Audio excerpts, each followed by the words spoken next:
In this morning's journey of self-discovery by recalling the 1973 Who album Quadrophenia. What was the first song on the album? Can You See the Real Me? Love that song. Played it over and over again in high school. Of course, by the time high school came around, the disc was already 10 years old. It's considered an underground classic by that point.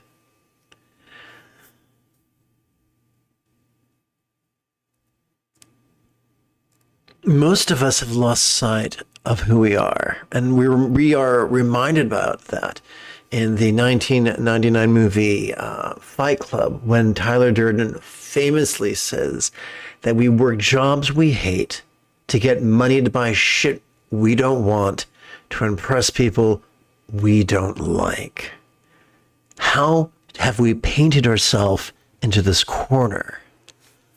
Late stage capitalism controls, well, until the invention of social media, controlled all media, controlled what we heard on the radio, what we saw on the television, what we read in school, convinced us that we existed solely to make other people money at the workplace and as consumers, that our only way to survive and find any type of self-identity was through employment and consumerism.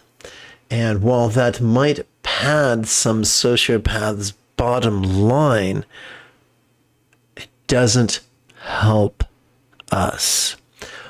In the wonderful book by Peter Joseph titled The New Human Rights Movement, which you can get on audio or in print or in Kindle, I deeply recommend you acquire this book. He talks about how peril increases aggression in all species, including human. This can be seen not only behaviorally, but through functional magnetic resonance imaging, or fMRI studies. We've seen, sadly, since I was a little boy, the number of mass shootings has grown exponentially. And that's not because of video games. That's because late-stage capitalism is driving people into the neurological state where fascism and racism and sexism and classism and even ecocide are just driving to a fever pitch that shoves people peristaltically out of sanity. But what about you and I? We are wired by our dopamine-oriented reward system to seek pleasure. We are wired by our oxytocin-oriented reward system to seek fulfillment. But how do we know what we really want? Just like the damn Spice Girls saying, tell me what you want, what you really, really want. Well, I can't because I don't know. I've been programmed, just like Tyler Durden said I was. How do we slice through that? Way back when, before I was a vegan, I'd go to fancy restaurants and they'd serve us rolls with chilled butter patties. How are you supposed to spread a chilled butter patty? I don't want a chilled butter patty. I want a room temperature butter patty so it spreads evenly on my roll. Damn it.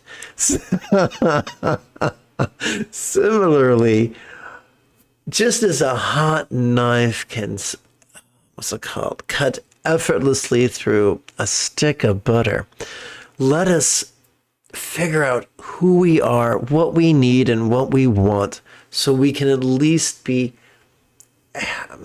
increase our probability of getting that.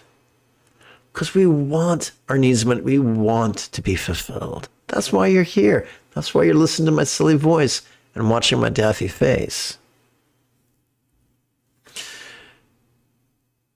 There's a two-phase process: discovery and reconciliation. Let's begin with discovery. And for those for whom this is not your first time showing, we're going to review some familiar material, but from a different point of view. If this is your first time, in the words of Adam Conover, buckle up, chucklefuck. Here we go.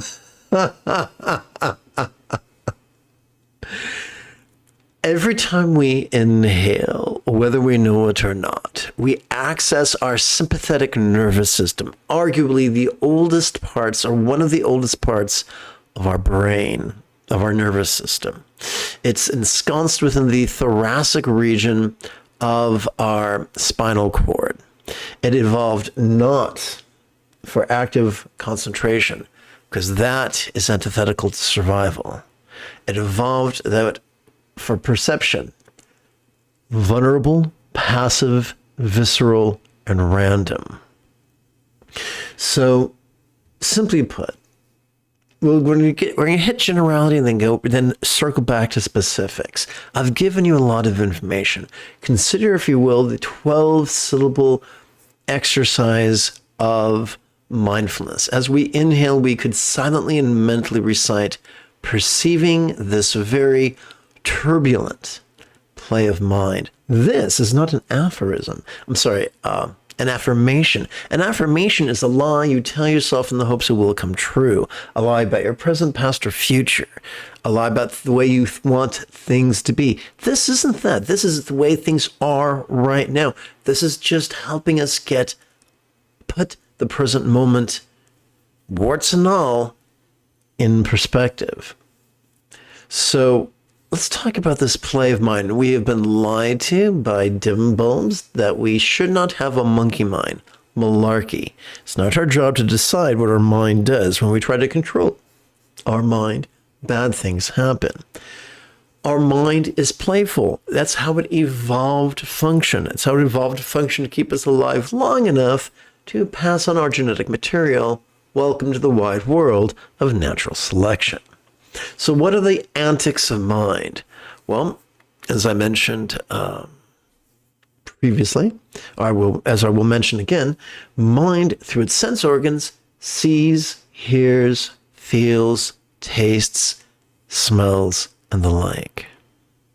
Mind also emotes, intends, reasons, recalls, and imagines.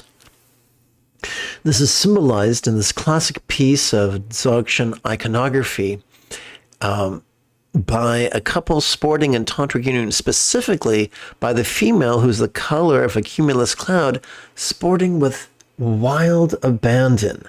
That's our mind. Now, what do we respond to that? Well, a foolish member of patriarchy would try to control and dominate his partner. But a wise fellow, like this fellow here, the color of the infinite azure sky, will sit back and enjoy the ride. Similarly, we turn now to reconciliation with whatever comes up, with whatever is revealed to us, the good, the bad, and the ugly.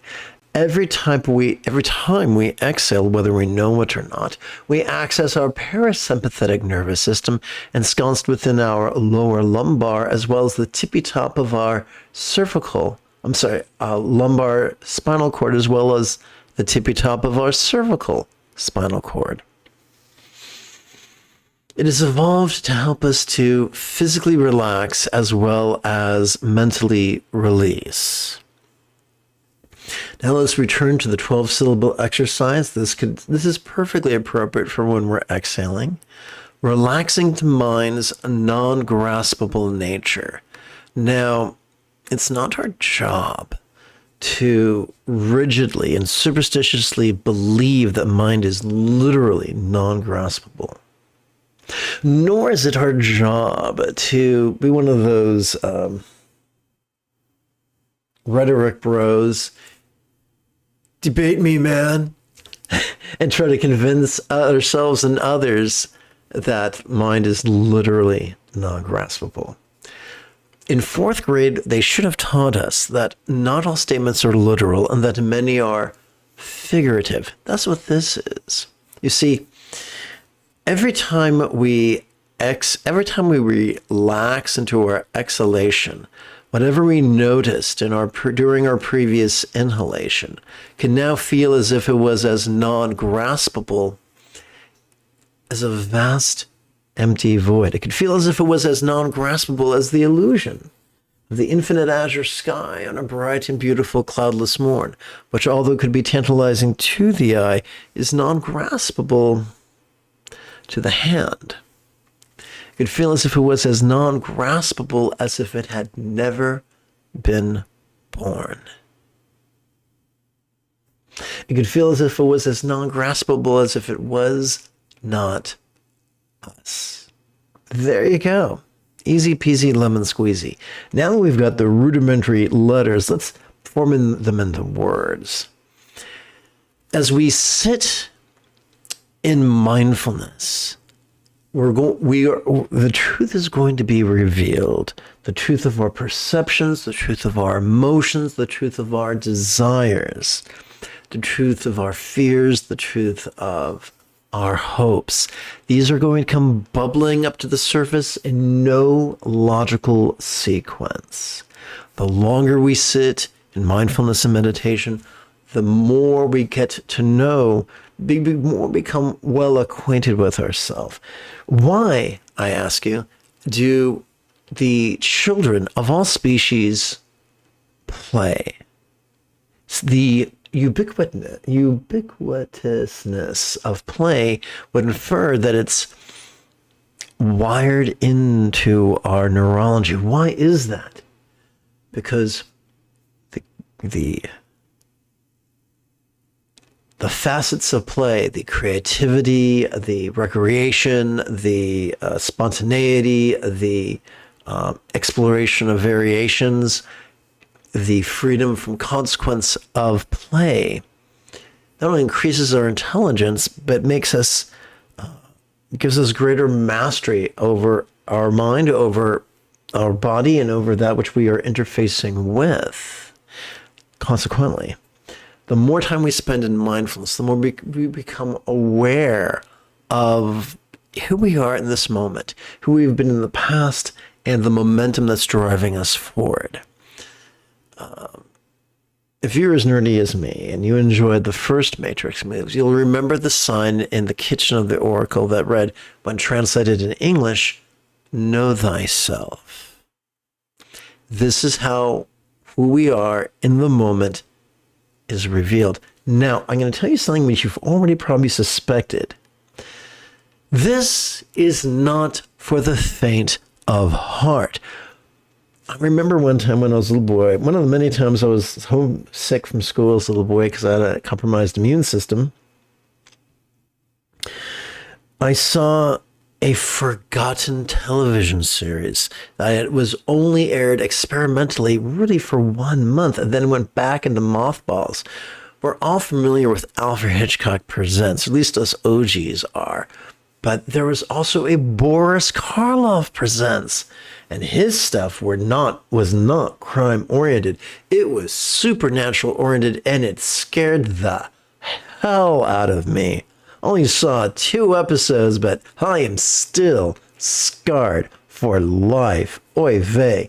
And one of them begins during the pre-title sequence during the, 17 or 1800s, a European nobleman experimenting with the occult and with optometry of all things creates a special type of magical eyeglass. And when he puts it on,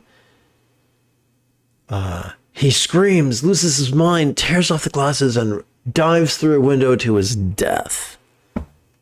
Yuck. Then there's a title sequence, and then we see in modern times some fellow inherits this box with this pair of enchanted glasses from a long-lost, wealthy, eccentric relative. He puts it on, and he's able to read people's minds. It's amazing. It really helps him socially and business and vocationally. But then he finds the journal of the man who invented these magical glasses. And he learns that these glasses were designed for self-introspection. They're designed to be worn and then looked, and then the wearer of the glasses was supposed to look at a mirror and see within themselves. And it was then when someone saw how ugly and stupid and cruel they were in the inside, that instead of being inspired to grow and evolve and change like Ebenezer Scrooge in A Christmas Carol, they just lost their shit and dove out a third story window, which 4 out of 5 doctors would not recommend. So, similarly, as we sit in mindfulness, it can be unnerving what we see. Yes, we see our empathy, but we also see our cruelty. We see our courage, but we also see our cowardice. We see our self-control, but we also see our lowbrow debauchery. This can be overwhelming. Fortunately, every time we exhale, we are wired to physically relax and mentally release. This does not bury what we just saw. This does not make us forget what we just saw, but it helps us to make peace, not through self-talk, not through justifying, minimizing, rationalizing, or fatalizing, but viscerally. If we have a factory-installed therapist, it doesn't exist behind our forehead. It exists in our spinal cord, our autonomic nervous system. So what we're seeing is the play between the sympathetic and the parasympathetic nervous systems to notice our filthy McNasties and to make peace with them. Now you might say, I need turmoil. I need self-loathing to gain leverage upon myself so I can force myself to change. Bullshit. So that's the way to neurosis. So just as you've never seen someone walking down the street at a 45-degree angle, you always see people walking perfectly 90% health permitting to an absolute plane, whether they're on an absolute plane or that absolute plane is imaginary. Even if the sidewalk's tilted, people still walk 90% upright to an imaginary plane. Why is that? We have an inner mechanism within each inner ear consisting of 2 or 3 tubes that help us find equilibrium. Similarly, a weird thing happens that's consistently observable. The more we sit in mindfulness, the more we notice all the gurk within the 3-pound supercomputer between our ears. And the more we relax and release in meditation, the more effortless evolution occurs. We have mechanisms that help us urinate. We don't have to force urination to happen. We have mechanisms to help us poop. We don't have to force them to make it happen. It happens automatically. We breathe automatically. We crave water automatically. We crave food automatically. And in puberty, we begin craving mating automatically. We don't have to force these things necessary for survival. They happen automatically, hence the term autonomic nervous system. Similarly, because we've evolved not only to survive but to thrive, because we have a dopamine-oriented reward system that rewards for fulfillment and being able to work and play well with others, we are wired to evolve, and our rate of evolution is directly proportional to our clarity of self-knowledge. And so, yes, Virginia, self-knowledge, although uncomfortable, is safe. We can make peace with it, and we can grow. Now, here's the wild thing. People who don't practice mindfulness and instead practice concentration tend to be cranky bastards. fMRI studies show that when the more people concentrate, the more their amygdala, seat of fear and aggression, lights up. But the opposite happens. The less people concentrate, the more they practice mindfulness and meditation, the less their amygdala lights up, and the more their anterior cingulate gyrus lights up, the less their fear and aggression center lights up, and the more their empathy center lights up. So here's the cool thing. The more we practice, skillfully practice mindfulness and meditation, discovery and reconciliation, the less our fear and aggression will light up, and the more we will experience what the Tibetan masters refer to as the highest love, that which is spontaneous and uncontrived. We'll find the middle ground between being completely contrived, a slave to our to-do list, or being completely scattered. And instead of practicing scattered spontaneity, we will effortlessly experience centered spontaneity. Love's centered spontaneity is the byproduct of a healthy practice of discovery and reconciliation. And just like a stream of water upon which a child could float a daisy, similarly, our choices and utterances and deeds can flow effortlessly in harmony with love's centered spontaneity. That's one of the greatest fringe benefits. So how do we make ourselves grow? We don't. We let ourselves grow. Just as we already are wired to automatically breathe and drink water and eat food and urinate and poop and seek a partner, typically not at the same time, unless you're Caligula. Similarly, we are wired to evolve. The more we practice the discovery of mindfulness and the reconciliation of meditation, the more this effortless and easy and pleasurable and therapeutic and rapid evolution will occur.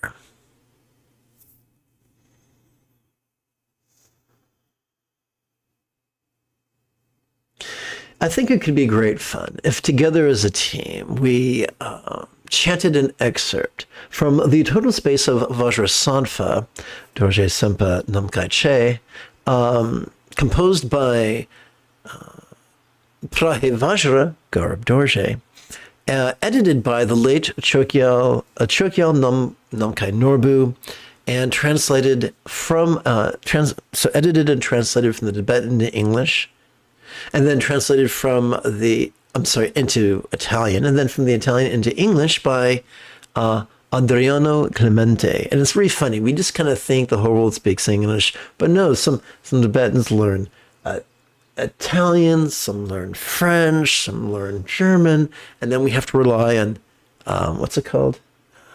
Translations of translations by people who are experts maybe in one language or not in two and not in three.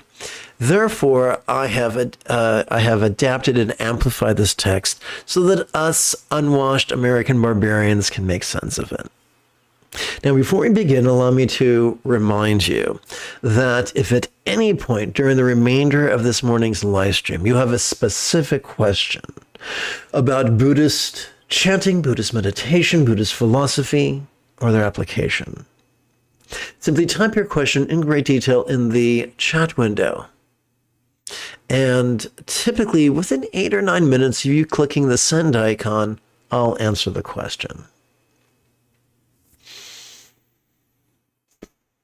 Let's dig in.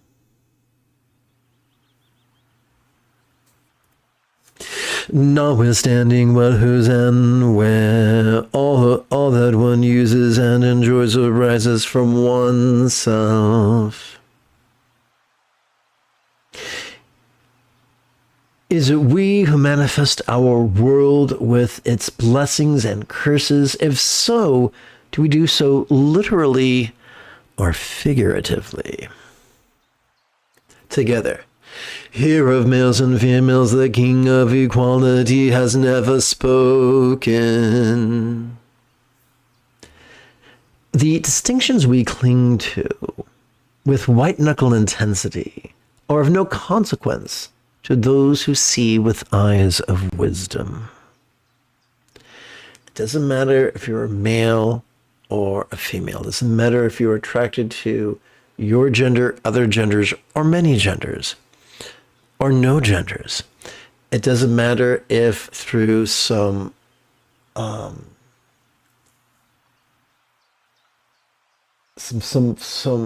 unfortunate flaw of biology, a woman was born in a man's body or a man's brain was born in a woman's body, and therefore they seek to use science to fix their, for lack of a better turn of phrase, medical challenge.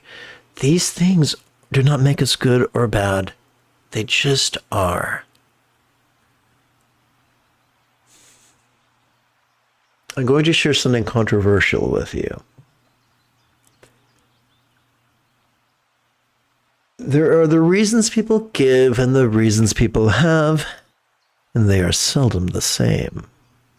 The same party that spoke of states' rights lost its mind when Colorado Supreme Court said because of the Insurrection Act, Trump cannot be on the presidential ballot. What happened to states' rights? The same party that wanted to take away a woman's right to choose during the pandemic and during the fervor of vaccine phobia screamed, "My body, my choice." And so people often choose slogans to make themselves look good, to make themselves sound compelling, that aren't necessarily in 100% alignment with what they really, really want. You know, during the 60s, when they screamed states' rights, they didn't really want states' rights. They just wanted the right to be as hateful as they could without government interference. We can't transcend that. We are wired for mindfulness and meditation and empathy. And when we give those mechanisms inherent in every healthy vertebrate life form, when we give them free rein, we become the people that our dog already thinks we are. Let's continue.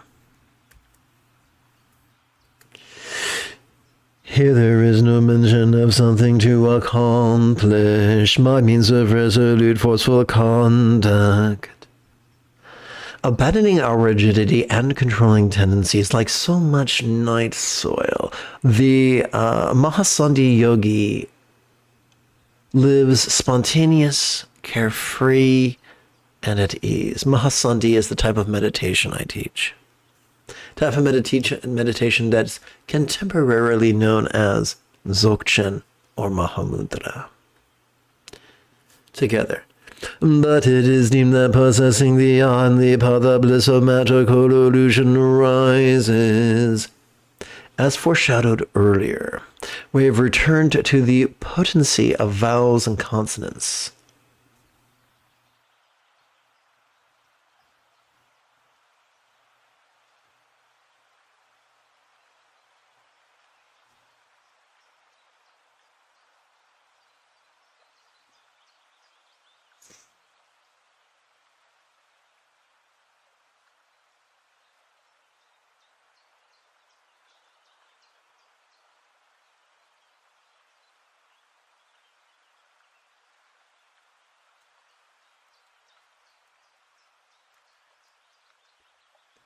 The syllables that may very well lure us into contrivance away from spontaneity with the promise of bliss, like a worm on a hook. Let's continue. True condition. Oops, look at that. Silly mortal. Tricks are for kids.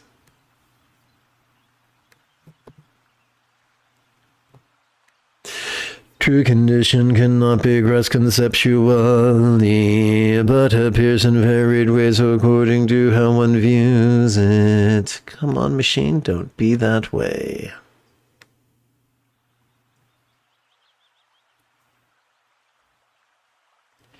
To strive for bliss, desiring it to manifest, only generates obscuration and confusion. Well, look what I forgot to do. Okay, let's tend to this real quick.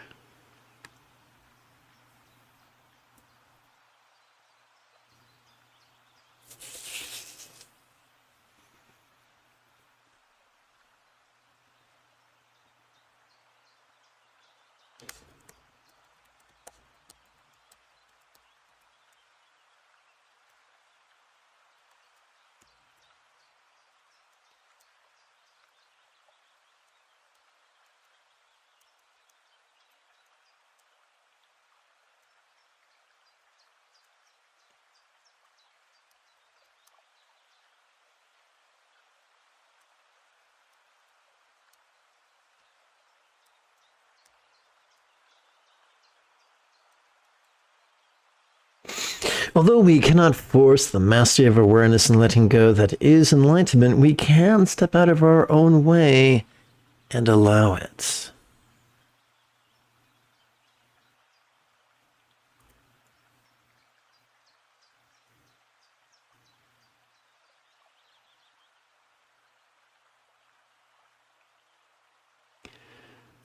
One moment, I want to make sure that I transcribed this properly. Do bear with me. I'm looking for 35 over here. Wow, I made a real boo-boo. I don't see how I did that. But I did. So, well, that is just weird. Okay. That's a former translation. I'm going to play with this translation. Since nature cannot be defined in one single way. Excuse me.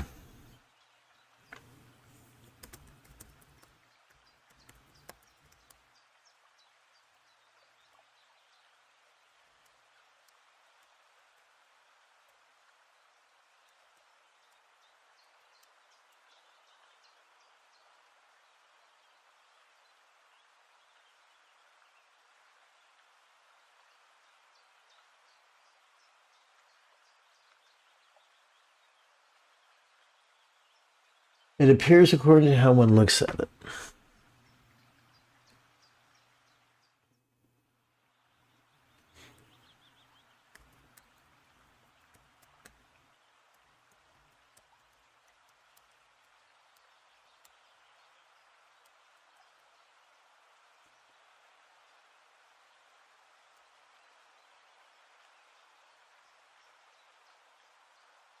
Even the bliss from the effort and wish towards manifestation.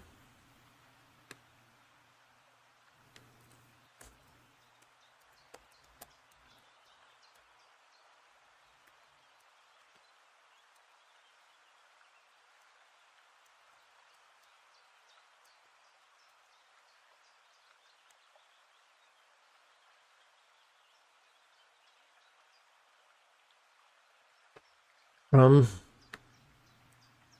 the effort and wish for its manifestation.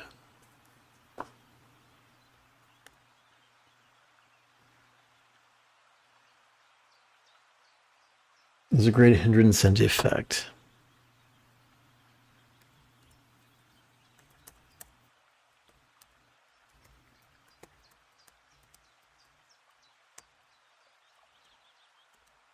Okay.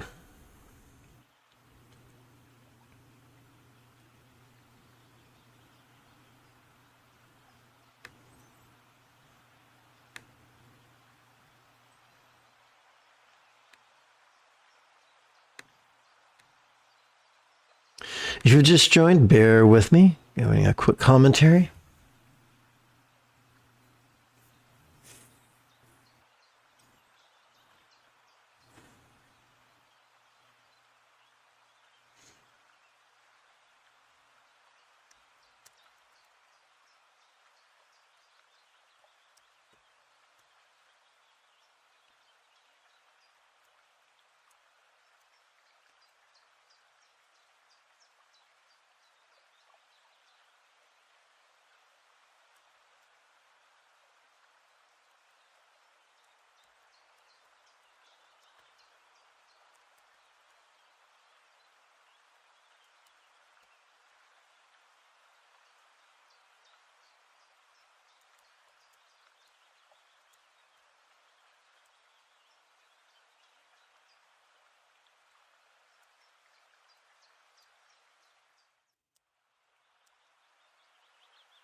Oh, spell check, my friend. Okay, here we go.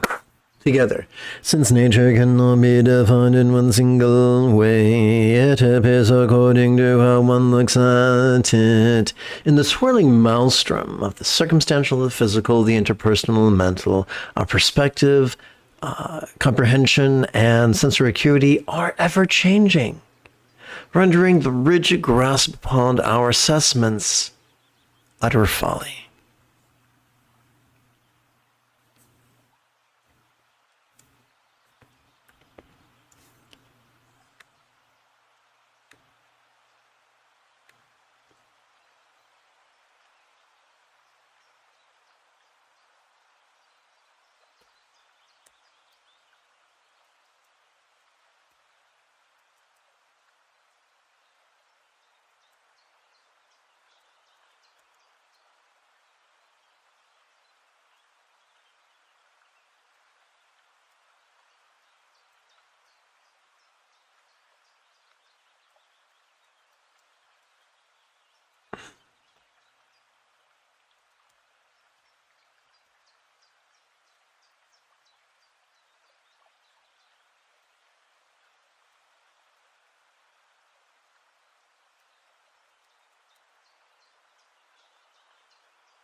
Okay, thank you for your patience. I'm just mortified that I forgot to do this yesterday. So again, even the bliss from the effort and the wish for its manifestation is a great hindrance and defect. The quest for the bluebird of happiness often ends with guano dropped upon the seeker's head. Like a cat hiding under the couch, she was coaxed out by the sound of a can opener and the promise of tuna. Rather than chase happiness, let us simply make the path our goal.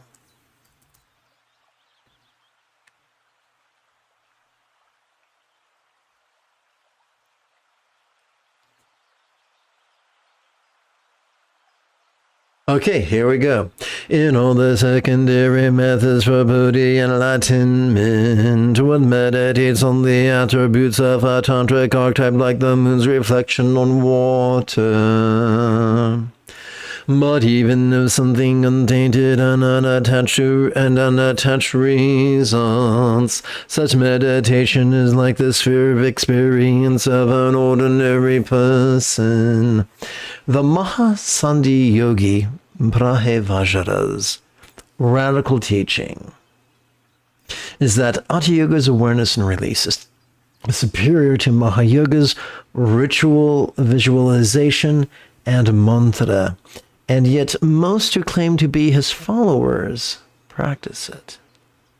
In other words, there's always something extra to do. There's always an extra ritual or an extra mantra or an extra visualization or an extra retreat. But the founder of Dzogchen said, keep it simple, stupid. All you need is to notice and relax in harmony with your inhalation and exhalation. Do that, and everything else will fall into alignment.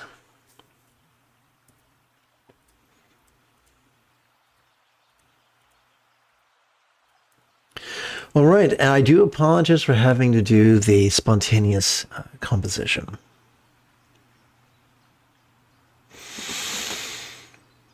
So we've been at this for 40 minutes. I'd like to start meditating with you, and we will right after the, less than a minute of housekeeping. This is Lama Jigme Gyatso of the Buddha Joy Meditation School.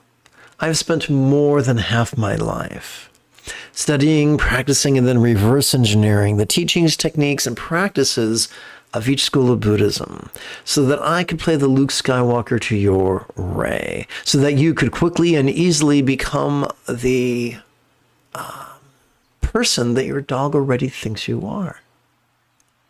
Welcome to Meditate Like a Jedi, which is made possible due to the generosity of viewers just like you. That wasn't so bad. Let's see. For our final premeditation chant, we're going to work with the recitation of empathetic bodhicitta and enthusiastic refuge.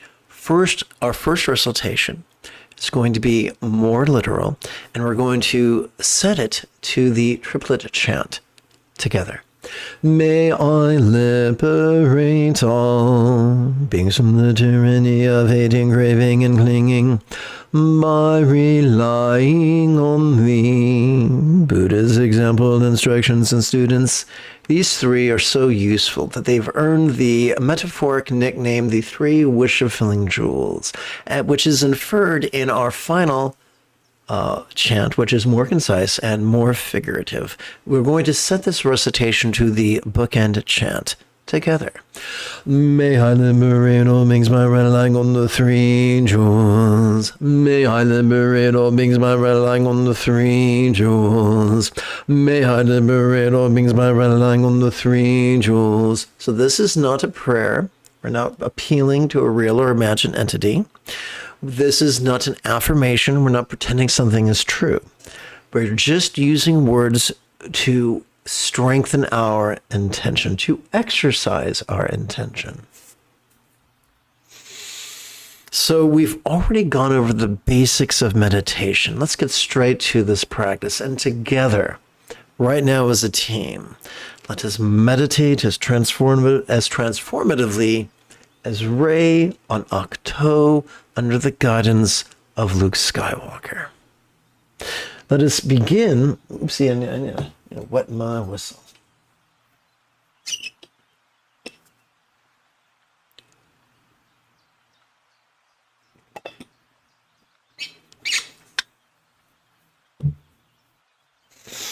Let us begin by playing with the 12-syllable exercise. Remember, if at any point you have a specific question about Buddhist meditation, Buddhist philosophy, or other applications, simply type your question in great detail in the chat window.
Let us switch gears to the 3-syllable exercise. This 12-syllable exercise, like a wool sweater washed in hot water, can shrink down to its 3-syllable aspect.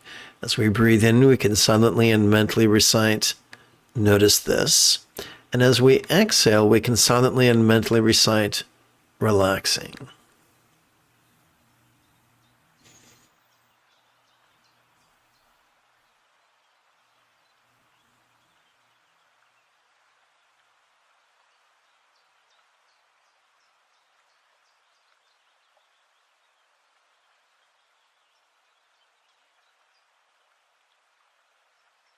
If you want to keep it simple and you want to stick with just these 3 syllables, that's fine. However, if you right now, I'm experiencing sinus pain. So what I'm going to do is I'm going to replace the phrase "notice this" with the phrase "sensation." And that way, instead of fighting my sinus pain, I'm going to allow my sinus pain. I'm going to harness the energy of my sinus pain to turn the wheels and gears of the mindfulness and meditation machine.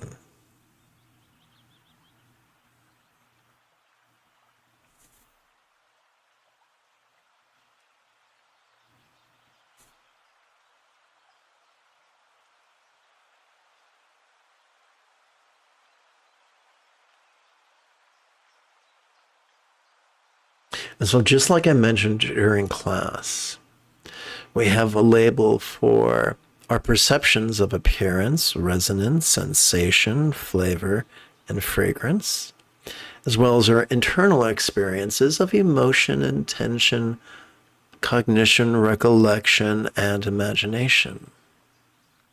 Each 3 syllables in length.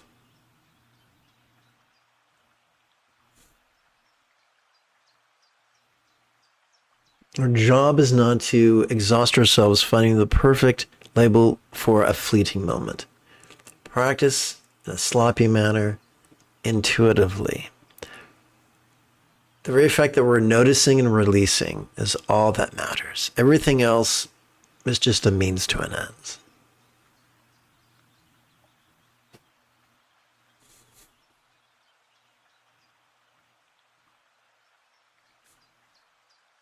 So if you're sitting and all of a sudden you have a flashback to childhood, you could work with recollect, relaxing.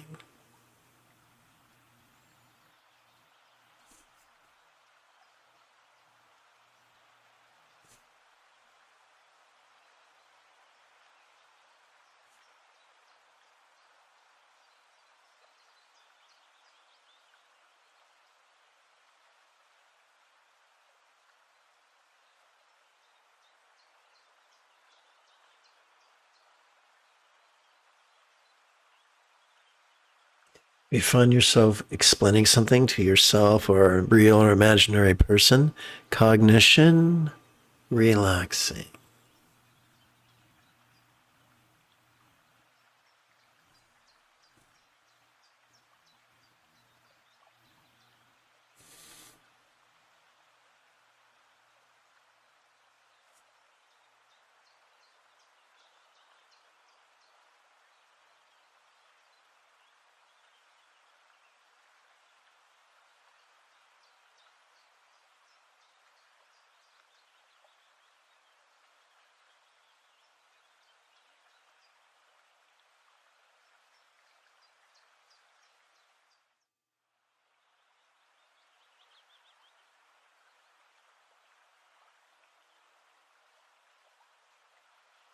If you find yourself confabulating or imagining, simply work with imagine, relaxing.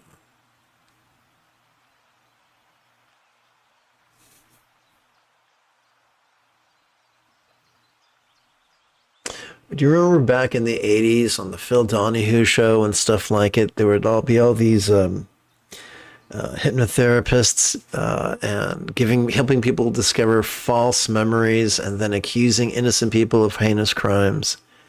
And then they were shocked that humans can fabulate. We do. We fill in the blanks with facts or fantasies, and this happens automatically all the time.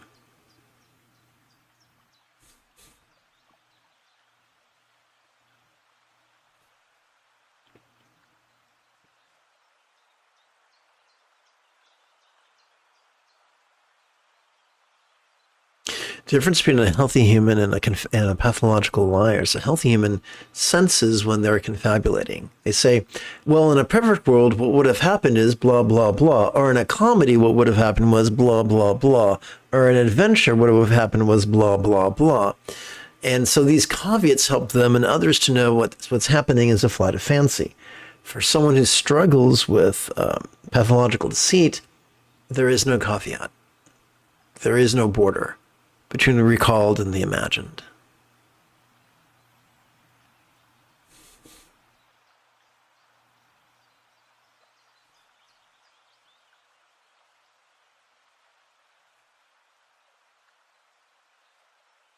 This tendency towards pathological deceit can be genetic, it can be a trauma response, it can be both. I'm a big fan of the Sam Harris book, Free Will.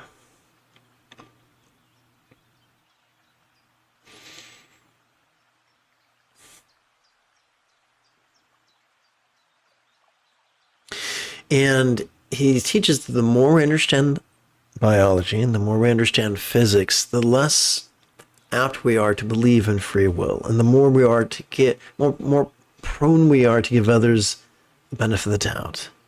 And to recognize that most people aren't in charge of their actions. They're just going along for the ride, whether they know it or not.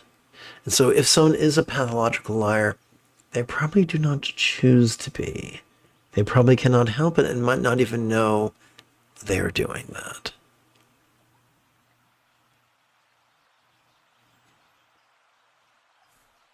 So now you have a feel of this technique. We can reduce it to its one syllable form. It's like in video games. This is not even my final form. So, this is concise, but it's redundant. We have sensation and we have emotion using the same word feel, and there's probably a good reason for that. A lot of people feel that emotions are sensations. We're using the word then for recollection. We're using the word dream or the verb dream for imagine.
Welcome to the live stream. If you want the lesson, just drag your progress bar, your indicator bar to the left.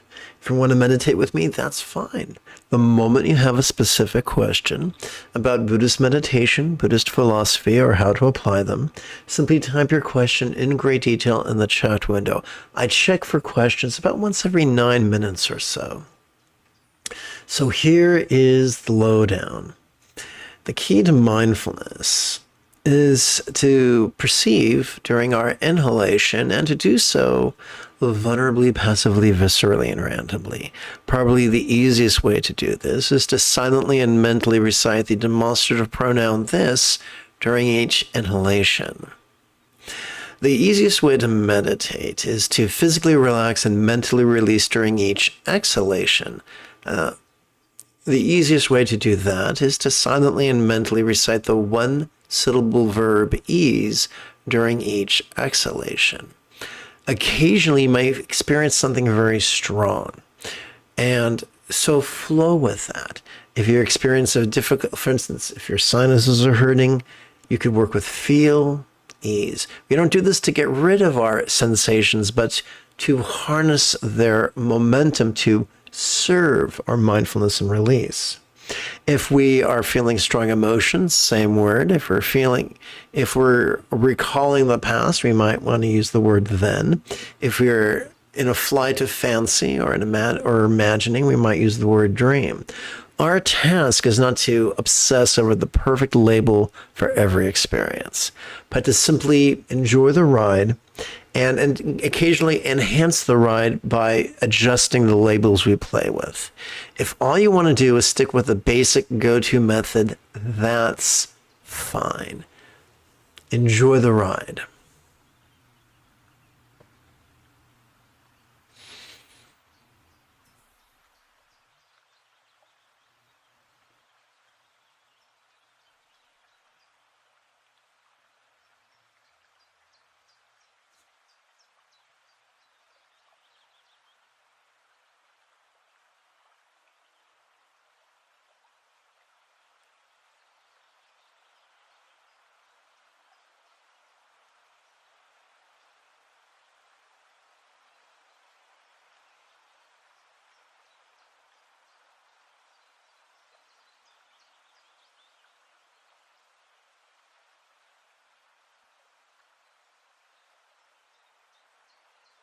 I'd like to give you a quick explanation, if I might.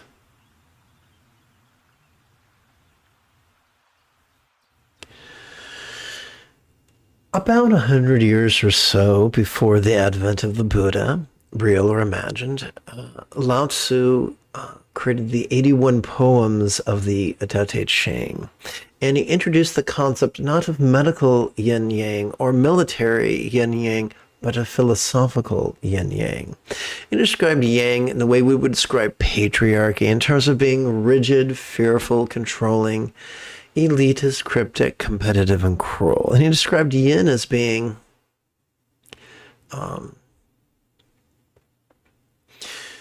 flexible, loving, laid back, egalitarian, lucid, cooperative, and kind.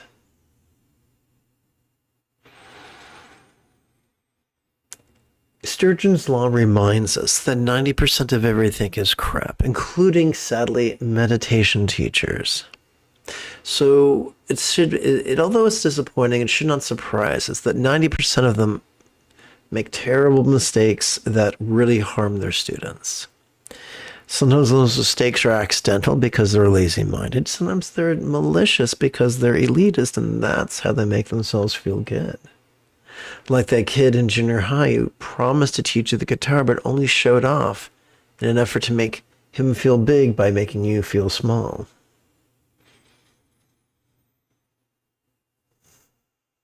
So many elitists or lazy-minded folk will insist that you have to be able to do mental gymnastics before you can meditate.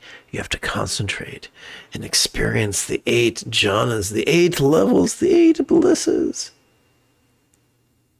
But that's malarkey. The greatest reformers of Mahayana and Tantric Buddhism taught all you need is mindfulness and meditation, perception and release. A good neuroscientist will teach you, or could explain to you, that every time we fall asleep, we go through the 8 jhanas automatically, effortlessly. They're part of our neural architecture. And every time we wake up, we go through the 8 jhanas in reverse order. Once again, effortlessly, automatically, maybe mindlessly, but we do so. So there's nothing supernatural about them. They're just a normal, built-in psychological feature. When the Buddha taught, according to lore, the Anapanasati discourse, he said, this is a complete path. This will take you to, what was the phrasing he used? True knowledge and liberation. The zenith of the path. And it was totally, totally simple. Totally easy. Einstein once quipped, or at least legend tells us he quipped, that any educated idiot can make things more difficult, more complicated, and more violent, but that it takes a lot of courage and a little bit of genius to go in the opposite direction. I was that idiot in the, oh gosh, what was it? In the 90s, I thought I was like many young lamas. I was cobbling together. I was Frankensteining all these sadhanas, all these techniques, all these practices. And I had these large, lumbering, unpracticable sadhanas that, although ticked all the boxes, did not create peace, did not create joy. And at a certain point, I began intuiting that I had taken a wrong turn. So you can imagine how elated I was to have the blind stinking lucks to stumble upon the teachings of Dzogchen Paltrul Rinpoche from the latter part of his life, after he had come to the same conclusion, as well as the teachings of the author of the Song of Enlightenment, Yung Jia Shuan Jue, or Prahevaja, also known as Gaurab Dorje, who gave us Dzogchen. These spiritual luminaries, these giants among men, metaphorically speaking, showed us that the essence of the path is easy, including the Buddha. The Buddha taught the 7 enlightenment factors, that all we need to become a Buddha is the regular and effective practice of mindfulness, investigation, energy, joy, tranquility, coalescence, and balance. That's a simple path. That's not a 37-point path. Buddha promised full enlightenment can be accomplished in less than 7 years, or 7 quarters, or 7 months, or 7 fortnights, or 7 weeks, or even 7 days. The Buddha of legend offered an easy path. Prahevajara offered an easy path. The author of the Song of Enlightenment offered an easy path. Let's traverse it.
It can be exhausting to try to resist the distraction of ambient noise. If you hear things, just bring that into the meditation. For instance, hear ease can work quite well.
If you've just tuned in, welcome. The moment you have a specific question about Buddhist meditation, Buddhist philosophy, or their application, type your question in the chat window. If you want the opening lesson, just drag your progress bar all the way to the left. If you want to meditate now, that's fine. Here's the elevator explanation. Every time we inhale, we access our sympathetic nervous system, which is not wired for concentration, but rather perception, vulnerable, passive, visceral, and random. The easiest way to practice mindfulness is to silently and mentally recite the demonstrative pronoun this during each inhalation. Similarly, let's talk about meditation. Every time we exhale, whether we know it or not, our parasympathetic nervous system is wired for physical relaxation as well as mental release. Therefore, the easiest way to meditate is to silently and mentally recite the one-syllable verb ease during each exhalation. Our job is not to concentrate, it's to just notice and flow. We can use a very generic label, or we can be very, very specific. For instance, if you feel a sensation or an emotion, you might use the word feel. If you have a memory, you might use the word then. If you find yourself fantasizing, you might want to use the word dream.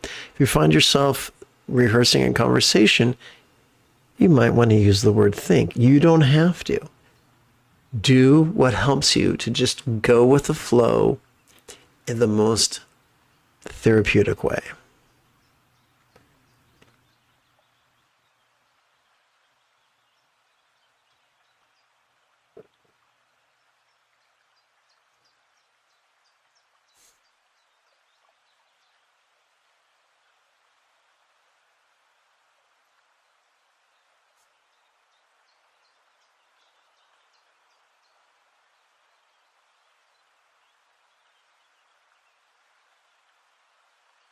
So if you're meditating and all of a sudden a song starts playing in your head, rather than fighting it, just work with then ease, because you're recalling, or here ease, whichever works best for you.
Oops, wrong button. Let's fix that bad boy. And hit this one.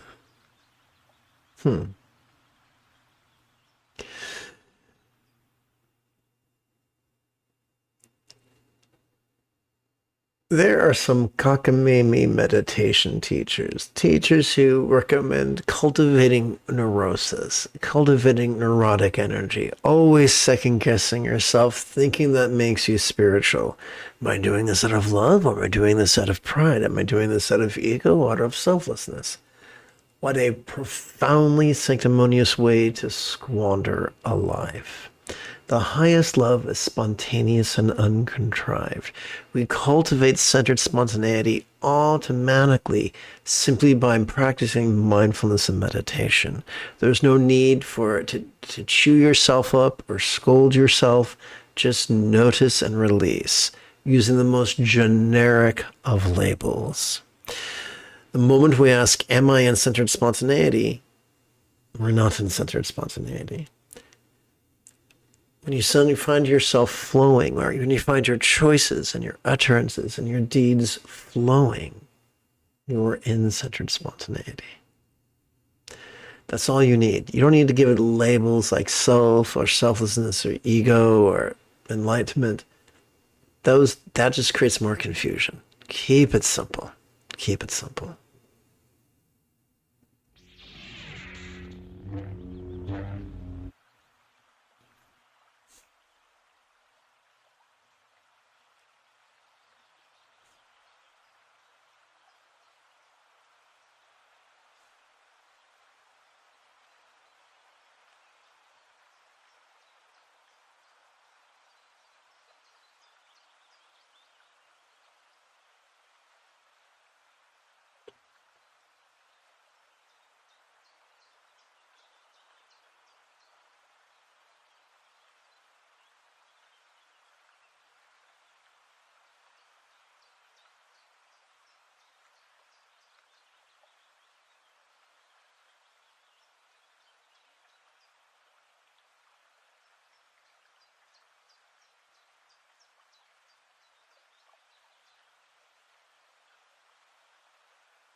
Excuse me.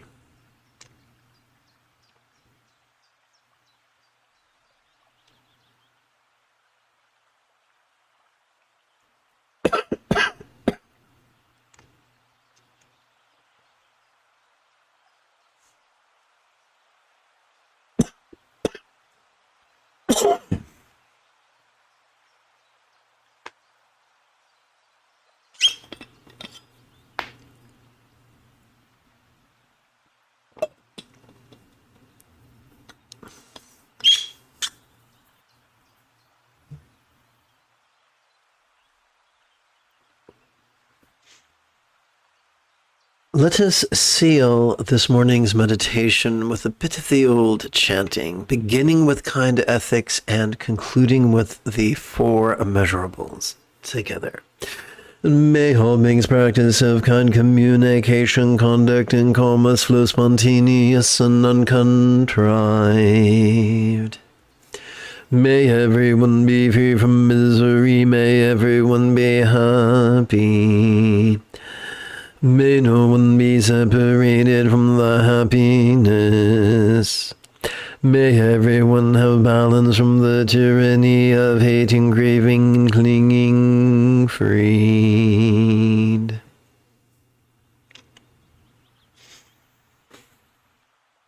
If you feel that I have earned it, you could give this live stream a thumbs up. You could even help support this channel. In approximately 10 1/3 hours, I would very much like to return to lead tonight's evening meditation class and group practice. And if you are as geeky as me, this is the way.